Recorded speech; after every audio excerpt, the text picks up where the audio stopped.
Today topic is HTML headings. హెచ్టిఎంఎల్లో 6 headings ఉంటాయి. H1, H2, H3, H4, H5, H6 ఇలా 6 headings ఉంటాయి. Every HTML tag has start tag and end tag.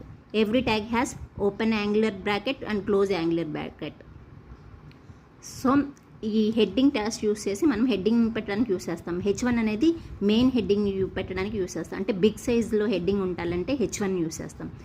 H2 అనేది H1 కన్నా స్మాల్గా ఉంటుంది. H3 అనేది H2 కన్నా స్మాల్గా ఉంటుంది. అలా డిక్రీజింగ్ ఆర్డర్లో హెడ్డింగ్స్ అనేవి డిస్ప్లే అవ్వడానికి ఈ ట్యాగ్స్ని యూస్ చేస్తాం. This tag is used to define different heading levels in HTML document. అంటే హెడ్డింగ్ లెవెల్స్ని పెట్టడానికి, అంటే బిగ్ టు స్మాల్ హెడ్డింగ్స్ని పెట్టడానికి ఇక్కడ HTML హెడ్డింగ్స్ని యూస్ చేస్తారు. There are 6 heading levels. ఏంటవి? H1 to H6 ఇలా 6 హెడ్డింగ్ లెవెల్స్ ఉంటాయి. H1 అనేది మెయిన్ హెడ్డింగ్ పెట్టడానికి, H2 సబ్ హెడ్డింగ్, ఇంకా అంతకన్నా